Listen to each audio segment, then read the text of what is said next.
7 septembre 1996. 20h. Tupac assiste au match de boxe entre Mike Tyson et Bruce Seldon au MGM Grand de Las Vegas. Après la victoire rapide de Tyson, Tupac et son producteur Suge Knight félicitent Mike Tyson pour sa victoire. Tyson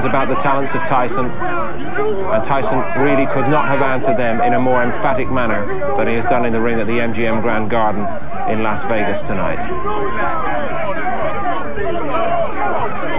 Cette vidéo a été prise juste après le match de boxe entre Mike Tyson et Bruce Seldon, où l'on peut voir Tupac tout excité face à la victoire de Tyson. 20h45. Tupac et Suge Knight sont impliqués dans une altercation avec un membre du gang rival, un homme nommé Orlando Baby Lane Anderson, dans un hall du casino. Il y a une bagarre, mais elle est rapidement interrompue par la sécurité. Sur des vidéos de caméras de surveillance du casino, on peut apercevoir Suge Knight et Tupac marcher en direction de la sortie d'un pas déterminé après la bagarre.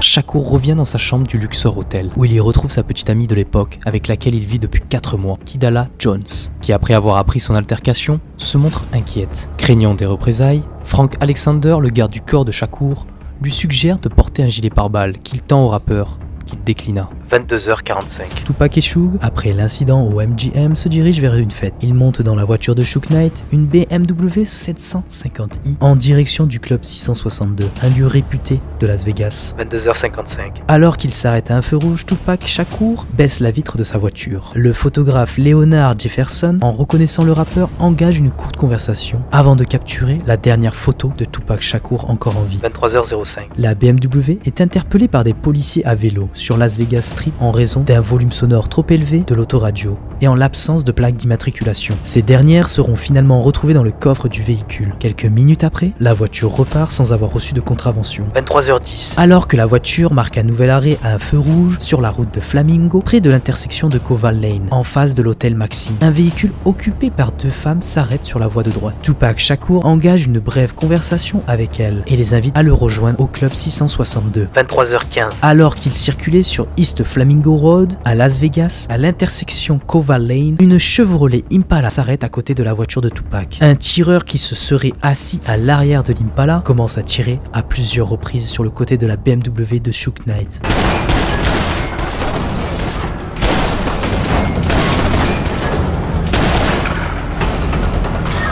Le tireur ouvre le feu avec un pistolet de calibre 40. 23h16. Alors qu'il tente de se protéger en essayant de passer sur les sièges arrière du véhicule, Tupac est touché à 4 reprises, dont 2 blessures mortelles à la poitrine et à l'abdomen. Une balle qui lui perfore le bassin, la main droite et la cuisse. Immédiatement après les coups de feu, Suge démarre le véhicule et fait demi-tour en direction de East Flamingo. La voiture monte sur le trottoir, roulant à contresens avant de s'arrêter sur le bas-côté.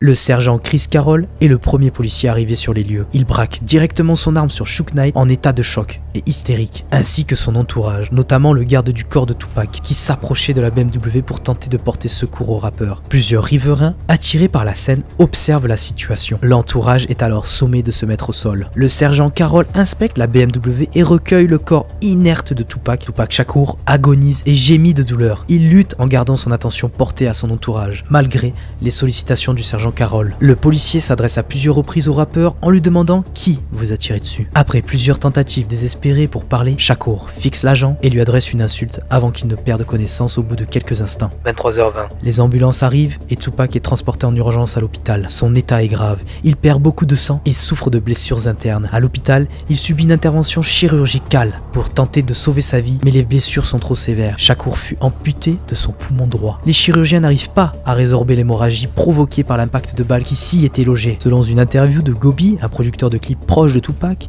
un employé de Death Row lui aurait confié que les tireurs avaient contacté la maison de disques et lancé des menaces de mort à l'encontre de Tupac Shakur, affirmant qu'ils allaient l'achever. Suite à cette information, Gobi a immédiatement alerté la police de Las Vegas, mais les autorités locales ont répondu qu'elles étaient en sous-effectif et ne pouvaient pas intervenir. Pendant son hospitalisation, Tupac Shakur, maintenu sous sédatif, était assisté par un masque et un respirateur artificiel en réanimation. Tupac est resté inconscient et a été maintenu en coma artificiel presque durant toute son hospitalisation. Tupac Shakur passe la phase critique du traitement médical et les médecins lui donnent alors 50% de chances de s'en sortir. Shakur a récupéré 13% de ses facultés lors de la 6e nuit d'hospitalisation. L'après-midi du 13 septembre 1996, à l'unité de soins intensifs, Tupac Shakur est victime d'une hémorragie interne. Les médecins tentent de le réanimer, mais ne parviennent pas à résorber l'hémorragie. Sa mère, Afeni, prend la décision de dire aux médecins de ne pas insister davantage. 16h03. Tupac Shakur est déclaré mort. Rap star Tupac Shakur died last night after a brief life in a rough business. He was 25. La cause officielle du décès est une insuffisance respiratoire et un arrêt cardio-respiratoire résultant de ses multiples blessures par balle. Le corps de Tupac Shakur est incinéré le lendemain. L'un des plus grands rappeurs de la décennie, Tupac Amaru Shakur, décède à l'âge de 25 ans seulement. Une légende pour de nombreux fans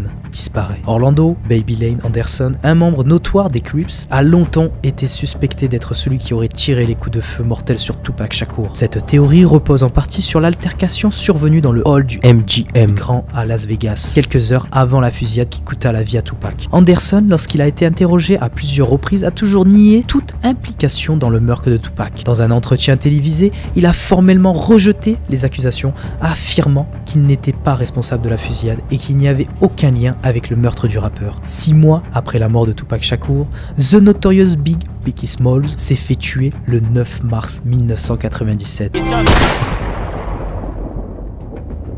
Son plus grand rival, leurs meurtres sont-ils liés? Biggie et Tupac Shakur ont eu une relation complexe, marquée par des hauts et des bas, qui a évolué au fil du temps. Au début, ils avaient une certaine complicité. Tupac et Biggie se sont rencontrés au début des années 1990. À cette époque, ils semblaient être en bons termes. Tupac a même exprimé son admiration pour le talent de Biggie et les deux rappaient dans des cercles similaires. Cependant, leur relation a pris un tournant négatif au fur et à mesure que les tensions entre les rappeurs de la côte Est et de la côte Ouest se sont intensifiées. En 1994, Tupac a été victime d'une fusillade à New York, un événement qui a profondément marqué sa vision de l'industrie du rap. Tupac a alors accusé Biggie, ainsi que d'autres membres de la scène de rap de la côte Est, d'avoir joué un rôle indirect dans l'attaque. À partir de ce moment, les deux rappeurs sont devenus des rivaux et leur relation s'est détériorée, alimentant la guerre médiatique entre la côte Est et la côte Ouest. Tupac a notamment sorti des titres comme Hit 'Em Up, où il attaquait directement Biggie et d'autres figures de la scène rap de la côte Est.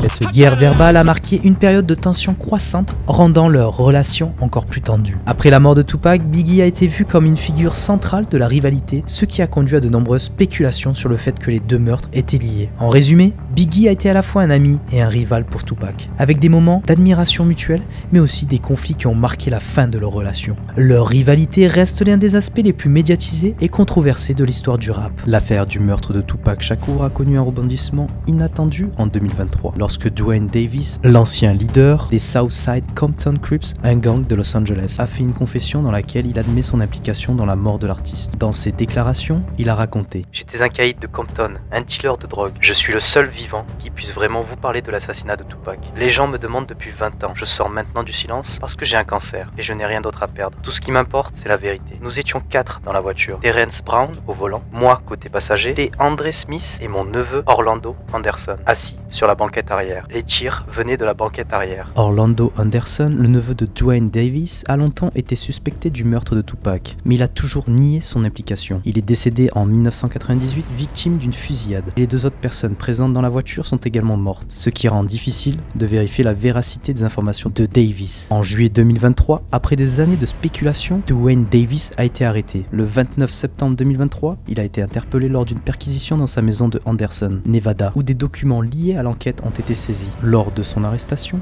Davis a immédiatement plaidé non coupable, ce qui a attiré une attention médiatique considérable. Il a affirmé qu'il n'était pas celui qui avait tiré, mais qu'il avait été témoin des événements et joué un rôle dans ce qui a conduit à la mort de Tupac. Je ressens de profonds remords pour ce qui est arrivé à Tupac, écrivait-il en 2019 dans son autobiographie. Néanmoins, j'insiste sur le fait que Tupac, Suge Knight et le reste de ces mecs n'avaient pas à s'en prendre à mon neveu adoré, Baby Lane. Les révélations de Duane Davis ont choqué non seulement les fans de Tupac, mais aussi tous ceux qui avaient suivi cette affaire depuis des décennies. Cette confession a apporté une nouvelle lumière sur un dossier resté longtemps mystérieux. Pourquoi un homme directement impliqué dans un meurtre a-t-il échappé à la justice pendant tant d'années? Et pourquoi a-t-il attendu si longtemps avant de dévoiler la vérité? Davis est toujours dans l'attente de sa condamnation, et il est possible que le tireur soit déjà décédé. À ce jour, 29 ans plus plus tard, le meurtre de Tupac Shakur reste officiellement non résolu, bien qu'il y ait de nombreuses théories et spéculations sur les responsables. Personne n'a été formellement inculpé pour son assassinat. Plusieurs suspects ont été évoqués au fil des années, y compris des membres de gangs, des individus liés à la rivalité entre les côtes Est et Ouest, ou encore des théories plus complexes impliquant des conspirations internes dans l'industrie du rap. Les enquêteurs ont mené des investigations, mais malgré tout,